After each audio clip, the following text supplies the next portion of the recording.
Kaki-kaki Jokowi. Warga Indonesia, Assalamualaikum warahmatullahi wabarakatuh. Bertemu kembali kita di channel kita ini, Setia Mendengar. Saya sampaikan terima kasih warga Indonesia telah setia mengikuti channel ini dan semoga senantiasa memberikan manfaat. Kali ini saya ingin mengajak warga Indonesia untuk berbincang tentang masa depan politik Pak Jokowi, khususnya menjelang pelantikan Presiden terpilih Prabowo Subianto dan Wakil Presiden terpilih Gibran Rakabuming Raka yang akan diselenggarakan kira-kira 100 hari lagi pada tanggal 22 Oktober 2024. Artinya 100 hari lagi Pak Jokowi tidak lagi menjadi Presiden RI. Tentu ada banyak hal yang akan dipersiapkan oleh Pak Jokowi, baik dalam hal keluarga dan terutama dalam masalah politik nasional. Apa saja? Mari kita diskusikan bersama dan oleh karena itu ikuti video ini sampai akhir.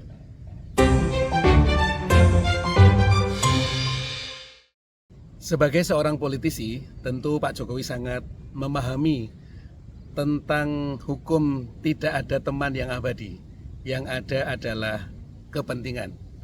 Dan saat memiliki jabatan sebagai orang nomor 1 di Republik ini, pastilah banyak yang merasa punya kepentingan dengan Pak Jokowi. Banyak yang mendekat, banyak yang ingin bersahabat, banyak yang menjadi teman, bahkan menjadi sekutu. Namun tentu berbeda ketika Pak Jokowi tidak lagi menjadi Presiden Republik Indonesia.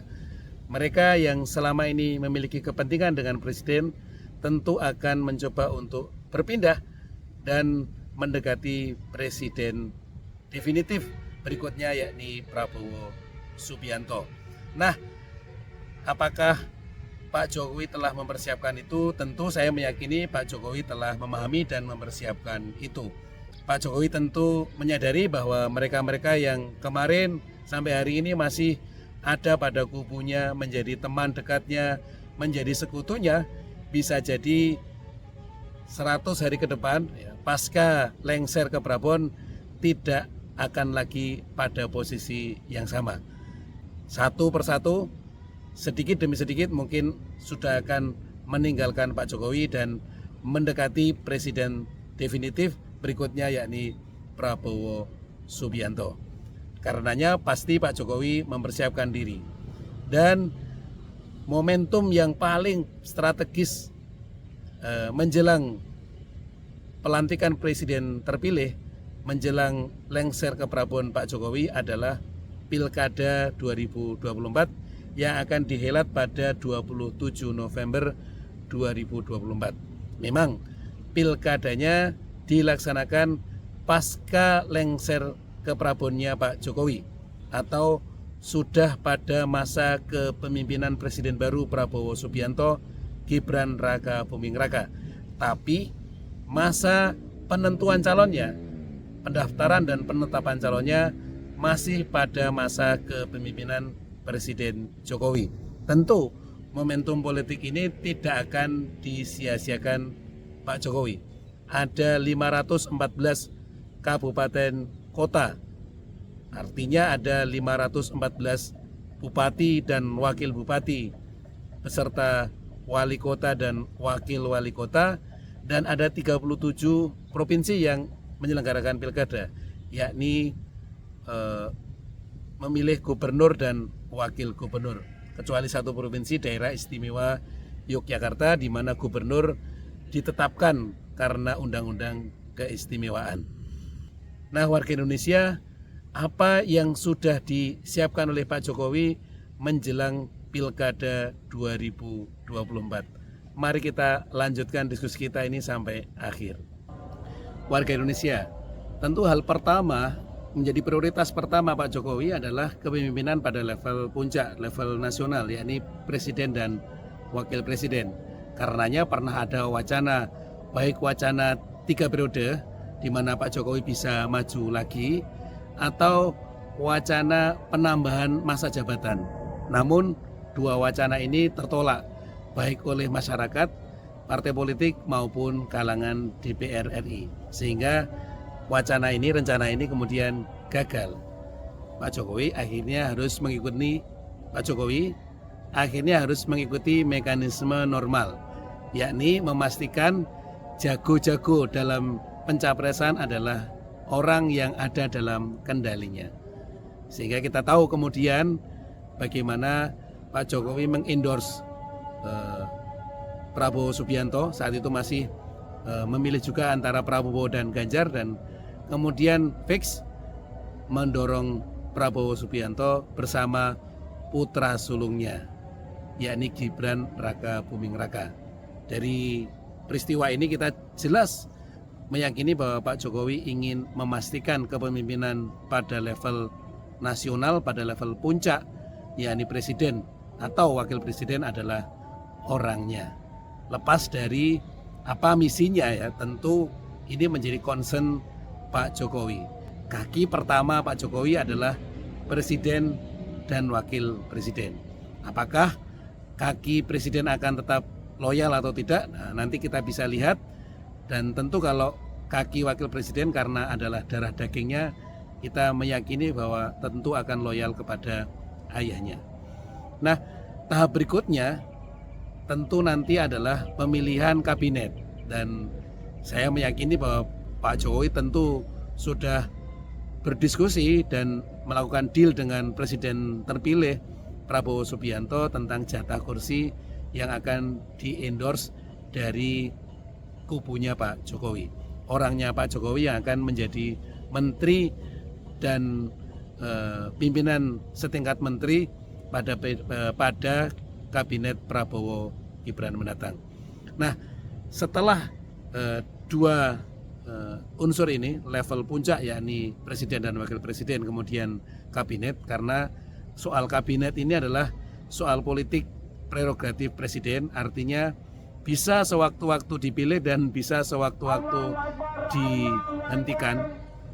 Meski ada pada posisi nasional, tetapi jabatan menteri ini adalah jabatan yang rentan karena mutlak menjadi hak prerogatif presiden, di mana presiden bisa sewaktu-waktu mengangkat dan bisa sewaktu-waktu menghentikan menteri yang dipilihnya. Karenanya Jokowi juga tahu bahwa kemudian jabatan menteri yang di-endorse-nya itu adalah jabatan yang sangat rentan. Karenanya Jokowi juga kemudian melirik posisi yang lain. Dalam hal ini adalah kepala daerah. Dan pada November mendatang akan ada hajatan akbar, hajatan besar, di mana akan ada pemilihan kepala daerah 514 kabupaten kota dan 37 provinsi. Disitulah Presiden Jokowi sangat concern. Kita bisa melihat, pertama, beliau memastikan majunya Bobi Nasution dari wali kota Medan, di mana masih punya kesempatan untuk maju lagi menjadi wali kota pada periode kedua, tetapi tentu Jokowi ingin memastikan karir politiknya lebih cepat selagi masih menjabat sebagai Presiden RI.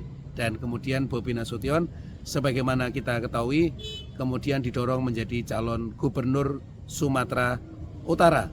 Dan tidak saja itu, partai-partai kemudian didorong untuk menjadi koalisi besar mendukung Bobi Nasution.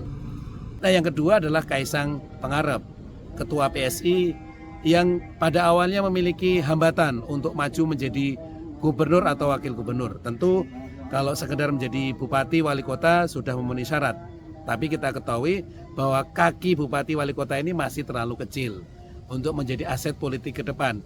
Sehingga yang dipilih adalah menjadi gubernur atau wakil gubernur.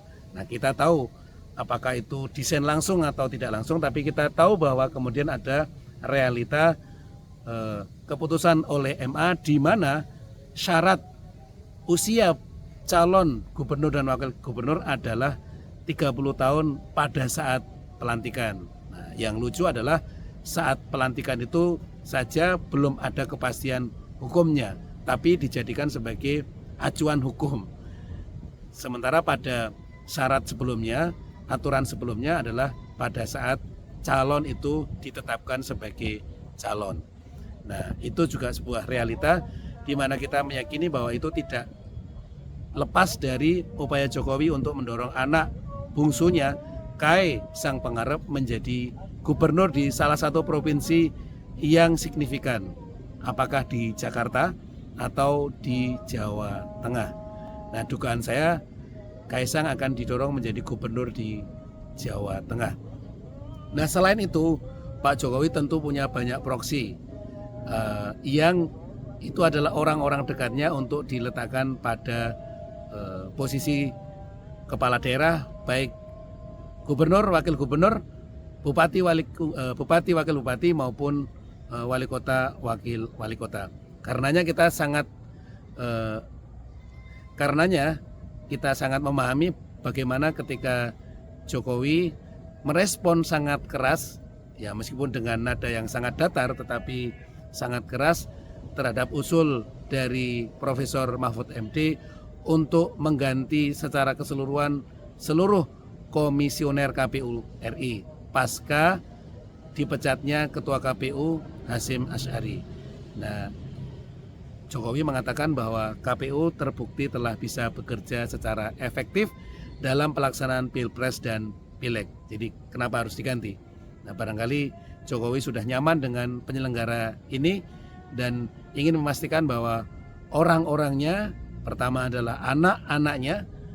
Kita masih menunggu apakah nanti istri dari Bobi, istri dari Kaisang juga akan maju. Kita tunggu gitu pada momen pilkada di mana gitu. Pak Jokowi ingin memastikan bahwa mereka-mereka yang menjadi orang-orang pilihannya akan sukses dan terpilih pada pilkada 2024. Begitulah seorang presiden yang bersiap untuk lengser ke Prabon dan menyiapkan kaki-kakinya karena dia meyakini bahwa pasca tidak lagi menjadi presiden akan banyak pihak yang menyerangnya atas apa yang menjadi kebijakan selama 10 tahun terakhir. Demikian, semoga bermanfaat. Ketemu kembali di kesempatan yang akan datang. Assalamualaikum warahmatullahi wabarakatuh.